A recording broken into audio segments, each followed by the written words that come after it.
My name is Kerry Lowary, and I am the shelter manager for Franklin County Humane Society. We're here today at the new animal shelter, which we hope to be moving into in early May. So we know that a lot of folks here in the community are excited about seeing us get into our new facility, and so we thought we'd give you all a little sneak peek into how the building is coming along and all the features that it will have for the animals here in Franklin County. There we go. So the adoption lobby. This is an animal display area where like kittens or puppies, dogs or cats will be able to have free roaming, an area with lots of sunshine. This is another free roam area for animals. We'll use this room for overflow during kitten season in particular. So those animals will be right up front for adoption.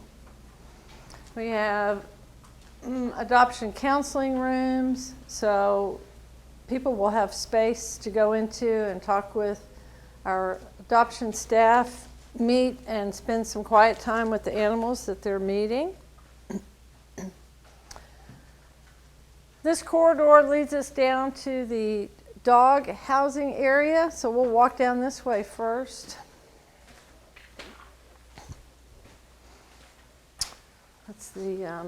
This is a laundry and food prep area for the dogs. So lots of space for storage of blankets, bowls, food, that sort of thing.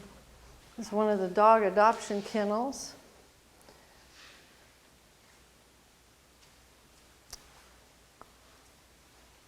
All of these, the kennels are not in yet, but all of these spaces will have dividers in them for the dogs.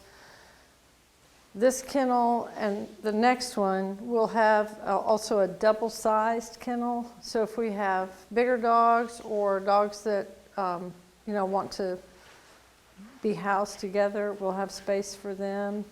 The guillotine doors open up.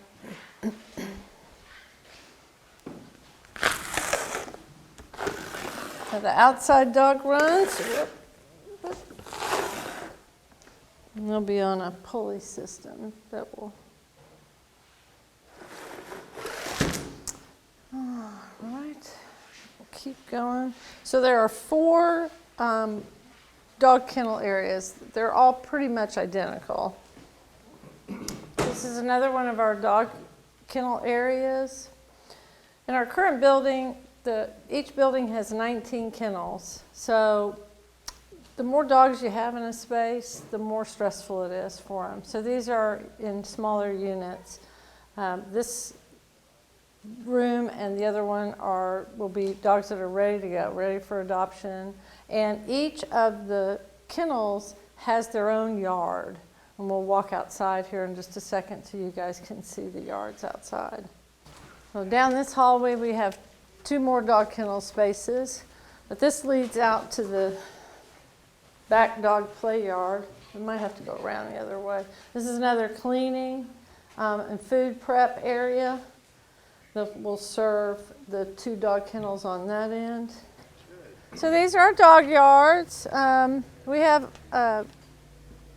artificial turf in all of them that can be sprayed down and cleaned. As I said, each one of our kennel areas has its own yard, so there are 4 yards plus an extra yard for meet and greets. So you can bring your dogs with you to meet a new family member. You'll be able to meet and greet in that public yard. Okay, they're putting these slats in that will create a visual barrier not only from the outside in but also between the dog kennels. Again, it's about reducing the stress and giving them a space where the dogs can feel more comfortable. This is a dog grooming room. Well, it's not just dogs and cats. So this is a grooming room. We have a grooming tub that dogs can walk up into. Well, that pulls out and they go in there. They'll be able to get bathed here, cleaned up, and then back here we have drying cages that will so they can be dried after they're bathed. This space is for cats. The space behind the wall is for dogs. So then we have 2 areas where this is where we're able to do that. That's storage and another food prep area. That food prep area is for the cat space, which we'll see in just a minute. It's another dog space. You can see there's lots of plumbing equipment. We still have a lot of sinks to install, things like that. This does have this clean sprayer system already installed, though.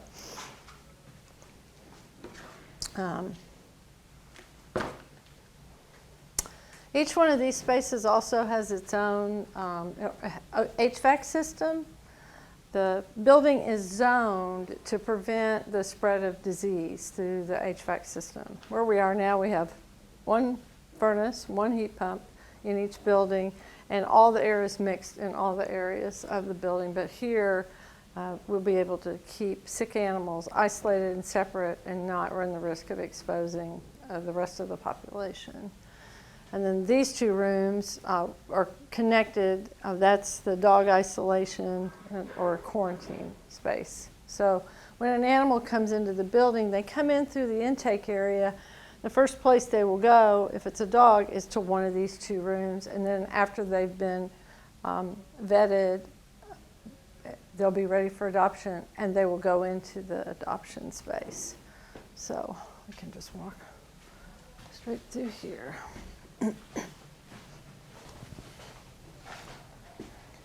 But you can feel how comfortable it is in here temperature-wise versus maybe how it was at the old building, where it's really hard to keep things warm. So we're going to walk into the spay-neuter clinic now, and I'll kind of show you the spaces that are in here. So this is the spay-neuter clinic. This is a treatment area, which is really the heart of this facility. All the animals that come to our facility get vetting, they get vaccinations, they get spayed and neutered, they get heartworm tested or FIV, feline leukemia tested if they're cats, they get microchipped, any medical needs that they have, dental needs, skin care needs, that sort of thing, we will be able to take care of all of that here in-house. These are treatment tables where the animals will be prepped for surgery. These rooms are for sick animals. We have an oxygen cage in this facility that we've not had in the other. Again, if we have sick animals, we'll be able to further isolate them here. The kinds of things we see are puppies with parvovirus or kittens with viral diseases like calici or herpes, and they need to be isolated from the general population. So this will also have some laboratory equipment in it and that sort of thing. And we'll walk over here. So this is the surgery suite. We currently do about 3,500 spay-neuter surgeries a year between the shelter animals that we take in, which is about 1,800, and then about 1,600 to 2,000 community animals. So animals owned by members of our community, and then also in our trap, neuter, return program for feral cats, we do about 400 of those surgeries a year. So all of that happens in here. We'll have 2 surgery tables, medical gas, the surgery lights over the tables. The reason we have 2 surgery tables is to help facilitate what we call high volume, high quality spay neuter. So while the surgeon is working on one animal at one table, we have the next animal ready on the other table, and all he or she would have to do is just move from table to table, and that allows us to get 20 to 40 surgeries done in a day. So this is a huge part of this facility. Right now we're operating out of 2 sites, the old shelter plus space that we're renting where we're doing our spay neuter. So we have a room for special procedures in the clinic.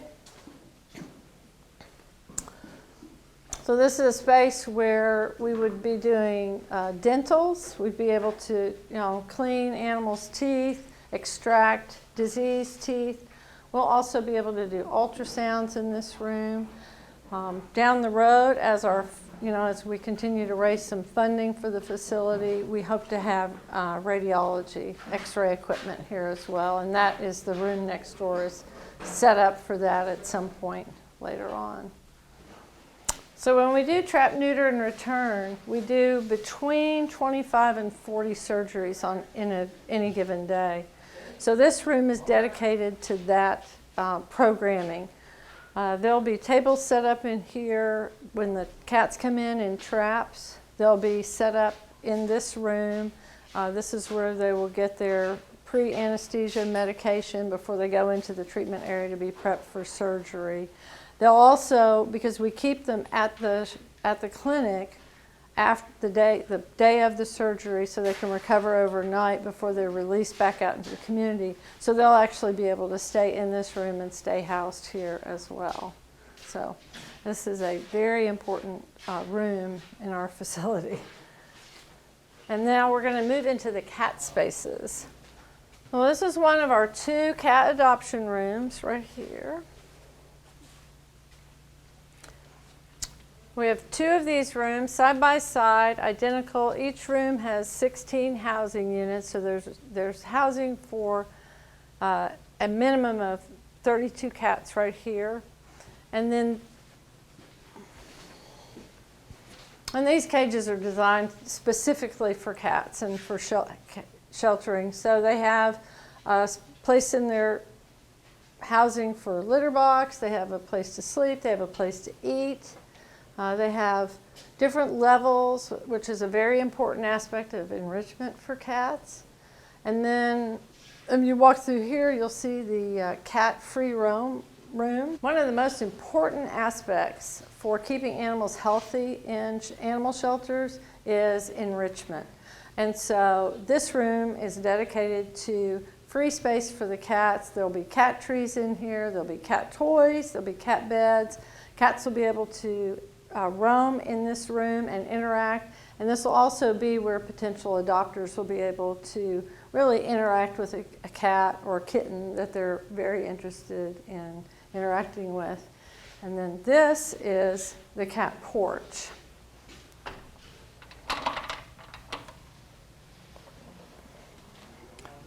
This is a screened-in area. Also dedicated to cats. The cats will be able to be out in this space during the day as long as the weather is tolerable. Obviously we wouldn't put them out here in the rain or when it's storming or very cold. But again, there will be space for the cats to get up and look out the window. We plan to put some bird feeders right outside this area in the landscaping, so the cats will have that sort of enrichment, which would be very interesting. And also when you're coming to the facility, when you walk up, maybe as you're looking at the memorial pavers, if there are cats out here, you'll be able to see the kittens out here as well, running and playing. So we're really excited about having this space available to us. So these rooms will be the intake rooms for cats. We have a stray cat room here, and then we have a room dedicated to nursing mothers and kittens, a nursery, if you will. We take in between 400 and 500 kittens every year, and oftentimes they come with their mothers. The shelter is a very stressful place. We work to get them into foster homes as soon as we can after they come in, but there may be occasions when they need to be at the shelter, and so these cages are designed to accommodate those cats. These cages have a divider in them, and so we're able to open these up. I would be. I'm not going to be able to because I haven't figured out how to do that yet. But the divider comes out, and that makes this a double-sided cage. So we can house as many as 10 cats in here, or I should say 12, or we can break these down into double cages. So we have that flexibility. Again, that's really important. to be able to house the animals with that sort of flexibility. Not sure that divider's in there correctly. And then we also have isolation space for cats, just like we do for the dogs. That's what this room is for. We typically don't have to house very many cats in that space, but there's plenty of room in here, and these are bigger cages, so we'd be able to house cats in there. So this is the other main entrance for the building. This is the intake area. So if animals are coming in as strays found by members of the community, or if they're being surrendered to us by their family members, they will come here first. Staff will get all of the information on those animals that they can, and then they'll move them into the intake cages for vaccinations, weighing, exam, that sort of thing. This is also where folks will check in for the spay-neuter clinic. As I said, we do about anywhere from 20 to 40 surgeries on any given day at the current clinic that we operate, and we do that 2 days a week. People start dropping off at 7:30, and then they will also come back here to pick up their pets as well. So there will be a reception area, there'll be some seating in here, and there will be staff dedicated to this part of the building throughout the day during our operating time. And this is our office and staff area. Much of what we do involves working together as part of a team, so this is an open concept office. There will be workstations around this space. We have a place for the copier and storage. There is one private office in here that will be utilized probably by myself, the shelter manager, and also our program coordinator. We have a break room, which will have a refrigerator, table, lockers for the staff and volunteers, and then we also have a shower here, which is important when you work with animals. A lot of times you get dirty, and sometimes you get dirty in the morning and need to clean up before the afternoon, especially if we go into situations where there may be animals that have contagious diseases. So I'll show you. This is the staff shower. And it also has a laundry sink in it so that we can wash clothes out if we need to while we're here. So, and of course, it had to be ADA compliant, so there's a walk-in tub. So the first place animals are going to go when they come into the building is to this room, which is the intake exam room. There will be this exam table. We'll go in here. This is where they'll get their initial picture taken. It's where they'll get their initial vaccinations. They'll be examined, their skin. We'll check them for fleas, check them for worms. They will, if they have any injuries, those will be assessed, determine whether they can go into the housing or whether they need to go to the clinic space to be seen. There is also a bathing tub in here because oftentimes stray animals come in and they're dirty and they have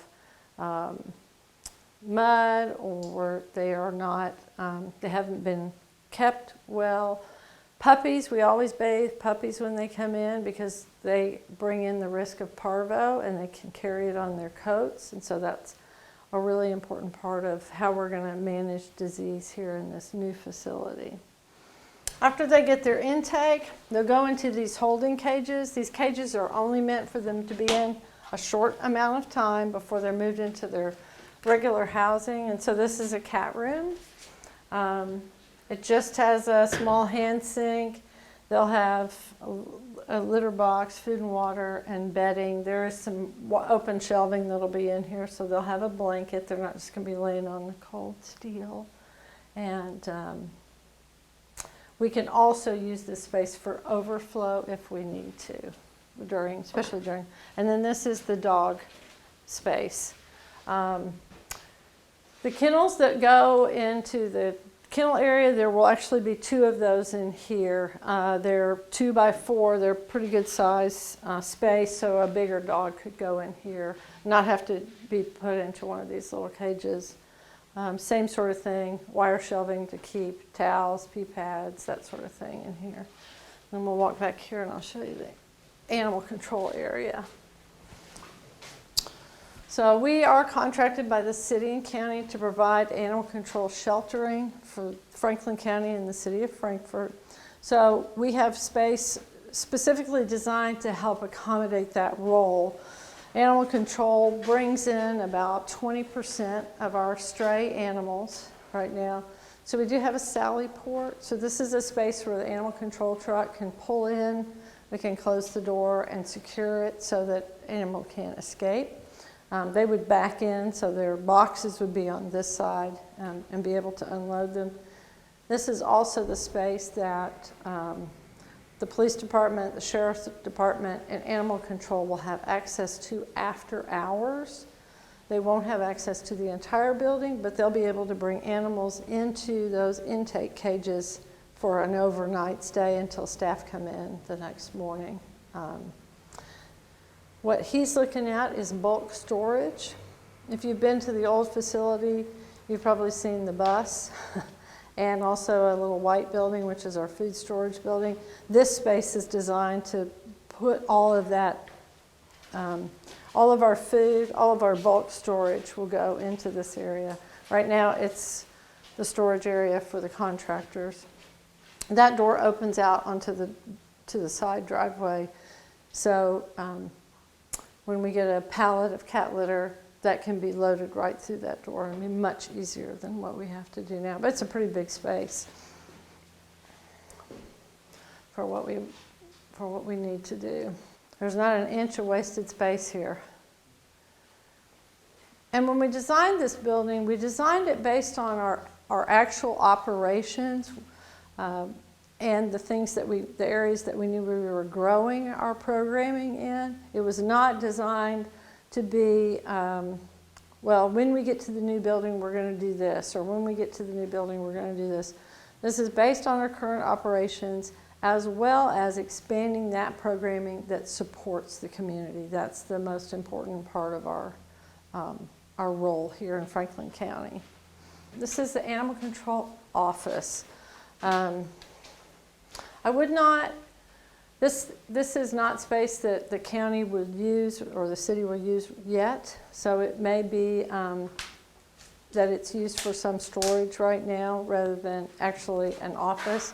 Should the Humane Society take over all animal control roles in the county, then this would be for an animal control officer. But as long as the animal control officer is employed by the city and the county, they have space in their own facilities. But that's what this space is for. So back to what I said early on, the building is designed with the idea of flow in mind. We can move animals through this building faster with a plan. So everything comes in here, moves through the building towards the adoption lobby and out the front door, as we say. So we can go back up to, sorry, this is the other main food prep and cleaning area. So this is where, there you go, there's the lights. And this is the main laundry room. So there will be washing machines in here, lots of blankets, lots of wire shelving, lots of storage, also litter boxes, food bowls, that sort of thing, blankets and towels, but all the things that it takes to take care of an animal on a day-to-day basis. There's a lot that goes into it. And that is Franklin County Humane Society's new animal shelter. We're really excited to be moving in. We're hoping to be moving in early May. We just keep making progress, and we're ready to get over here and enjoy this new space.